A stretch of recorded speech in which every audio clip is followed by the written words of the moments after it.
The views, thoughts, and opinions expressed in this episode are that of the guest and host and do not necessarily reflect the values of sponsors or other associated organizations.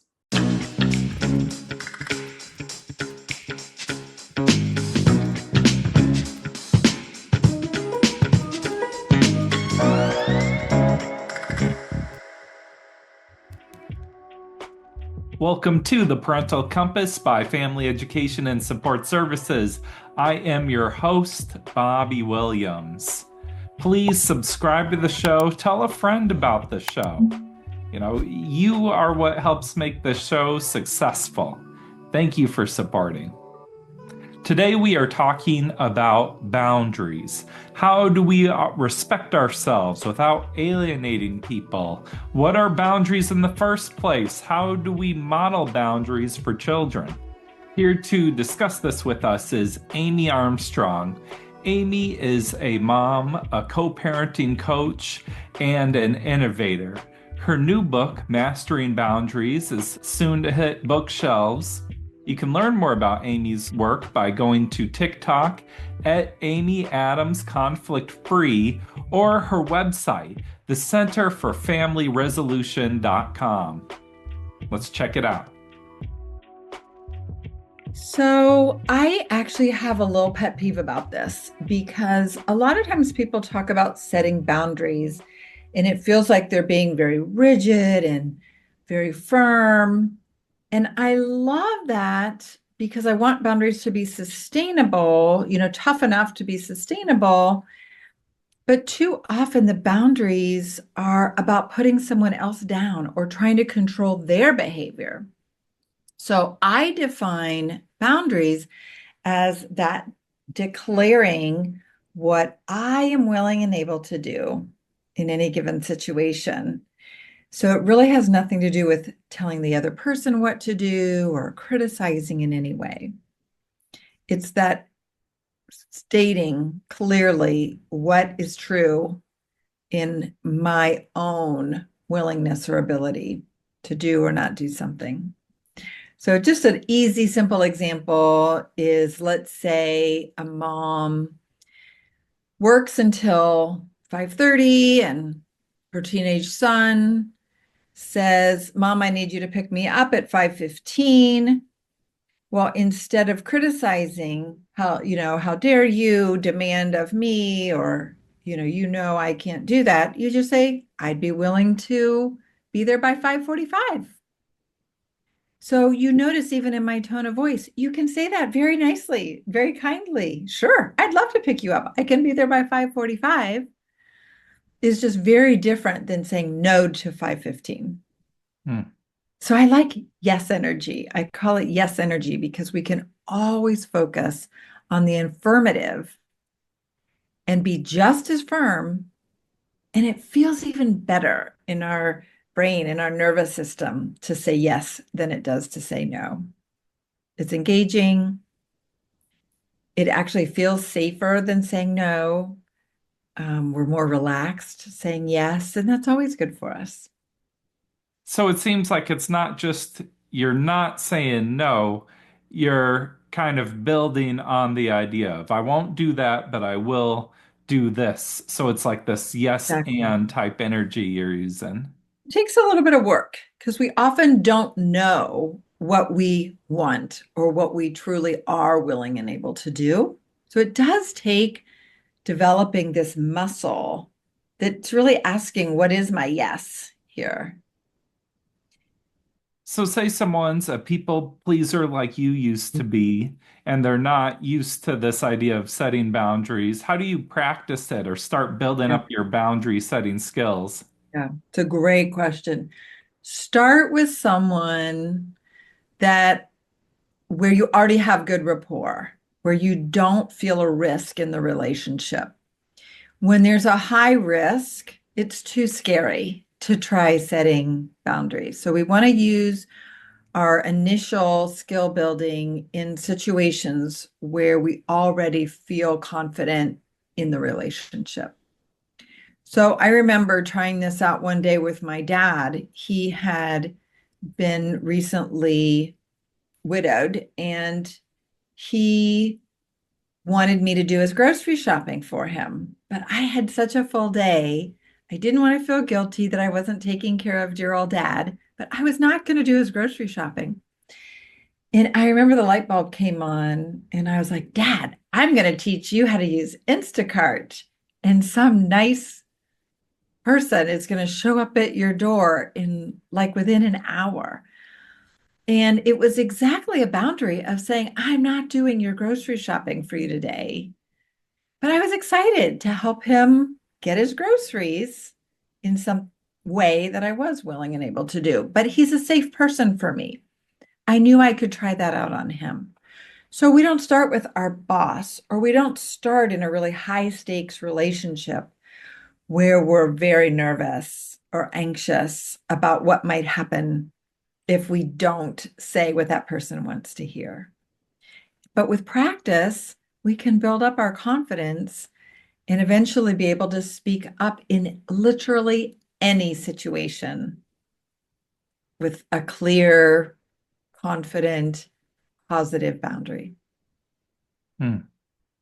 So this younger generation very into the idea of boundaries, and I think Mhm. sometimes boundaries can get sort of misconstrued of like take out the trash and the response is, I thought about it myself and I don't want to do it and I want to honor myself by not doing it.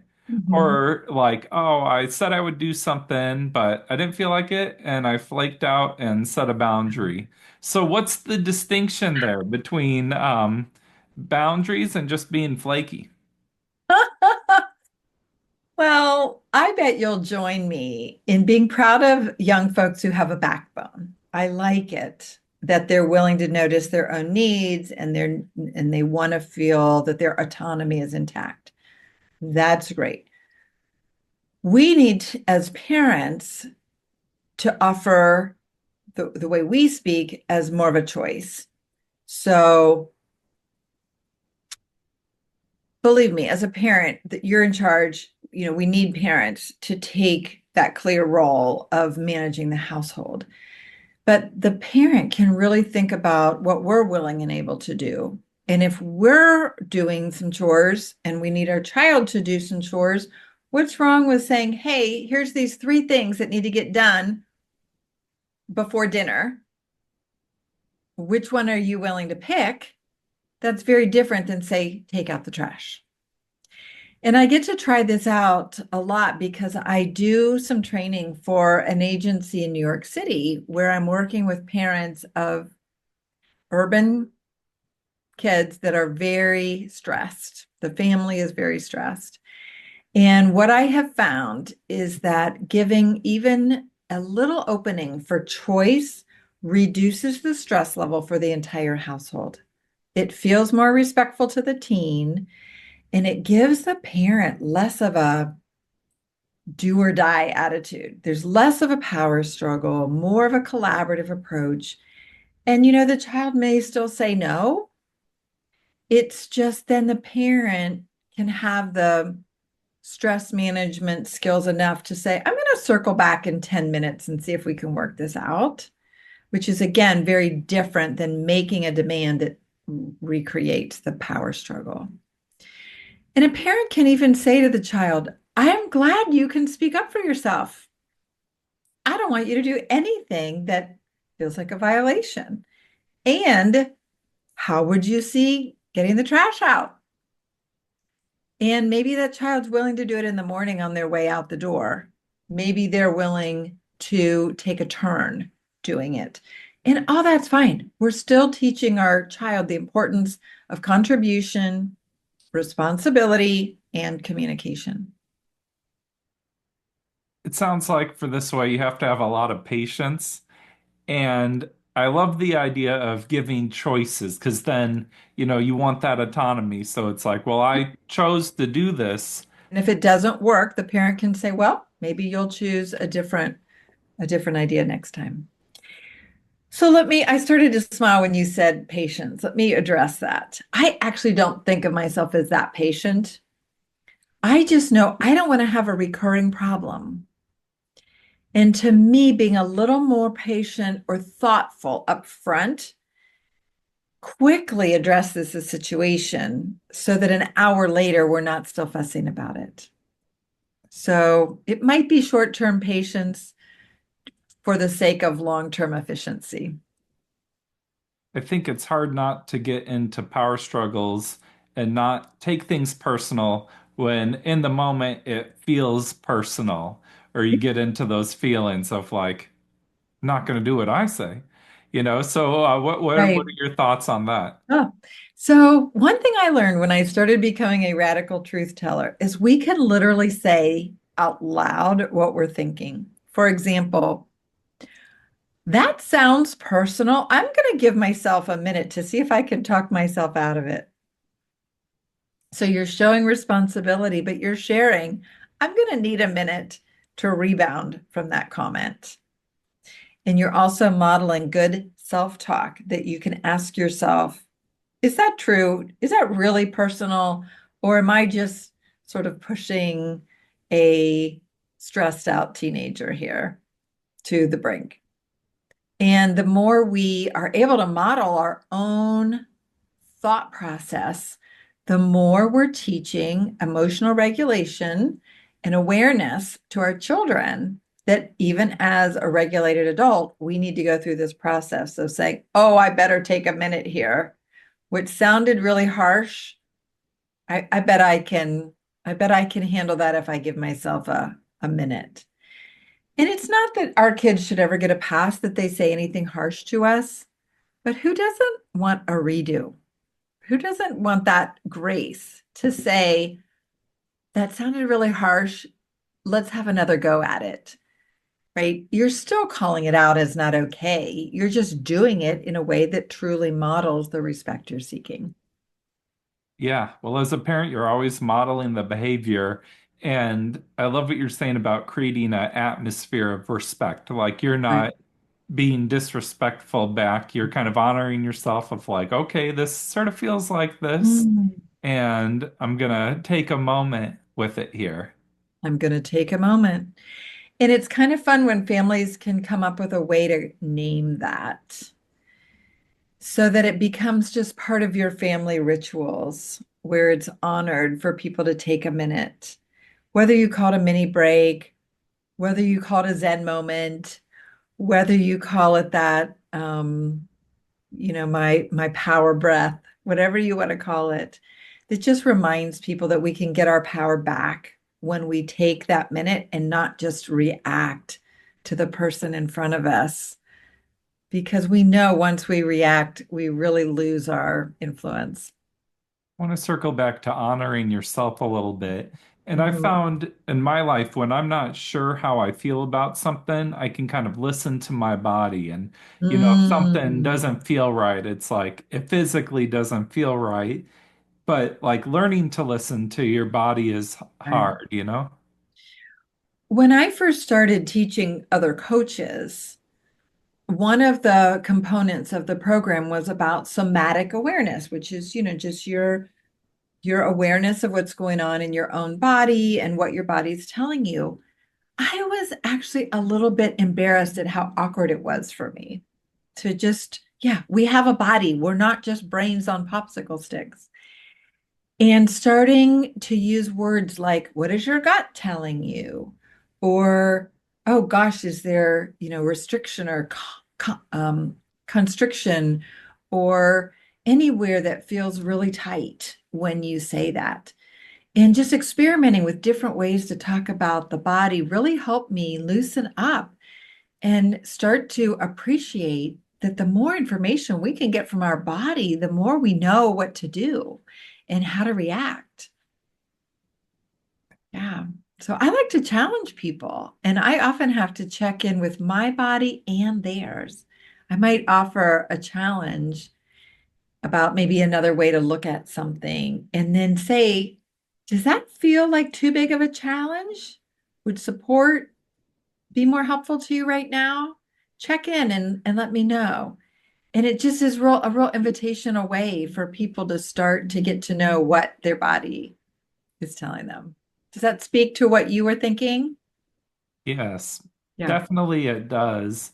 And, I kind of relate to this people pleaser idea because I would sometimes think things or like feel it in my body and give Mhm. sort of too much of a benefit of a doubt to something. And it's like, stop gaslighting yourself? So good. I love that term. The old movie where it came from, this idea that you're going to end up really doubting yourself if you notice something like the light in the gas lamps flickering and then trying to tell yourself maybe it's not true. And yeah, we can gaslight ourselves just as much as other people can gaslight us by not believing what we know is true. Mm. Yeah. So tell Um, me about voice. I know that's a big yeah. piece of your work. Well, I like corny little acronyms, and we all need to use our voice. And going back to our first conversation about not setting boundaries with such a rigidity that they're harsh and not going to be received well, voice allows us to use our voice in a very responsible way. So quickly, I'll go through the letters. V is for vision, meaning, what do you want to see happen here? Right? Let's say somebody brings up a political discussion. You can ask yourself quickly, do I want this kind of discussion? Is it important to me? Is it helpful in any way? Is this a relationship that warrants that kind of discussion? It might be yes, it might be no. But if we can start to picture what do we want to get out of this, then we can move on to the O and start to consider our options, which is either to say, can we talk about something else?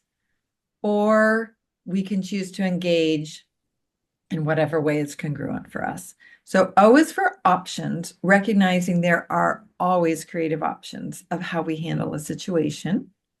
We don't have to engage just because someone asks us a question. And then the I stands for influence.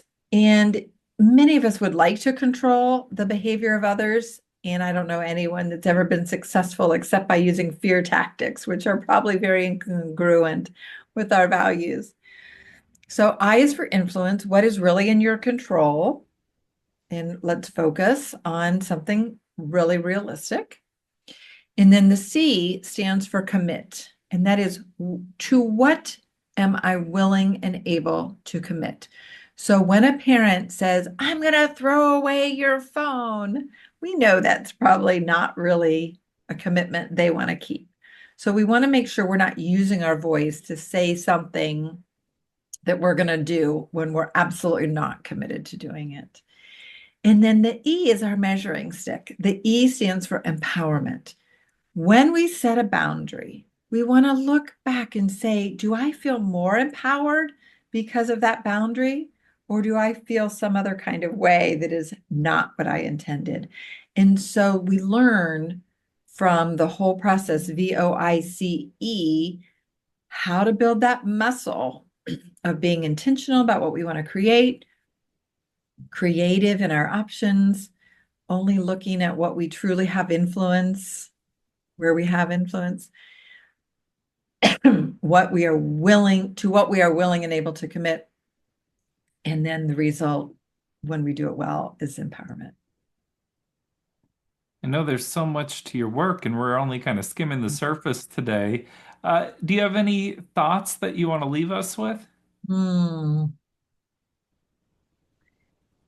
I like for people to ask themselves some identity questions. How do you want to show up? How do you want to be seen? And what are the qualities that you really want to shine in yourself? And then make sure that all of our decisions in parenting, in boundaries, in all our relationships allow us to tap into those qualities that we really value. So I know for me, I can get a little bossy sometimes. That's not one of my favorite qualities. So I like to be gracious, right? So I might remember, oh yeah, how can I engage in this with a sense of graciousness? And the more we can be clear with who we are at our core and what we really want to put our attention on, the more we can make decisions that are congruent. Yes. To me, that almost sounds like a mission statement. Like as an Yeah, organization, here's our mission yeah, statement is what we're doing, going back to the mission. And it's kind of like you're saying, here's my exactly. core values, is the way I'm acting, coming back to, who I want to be in the world.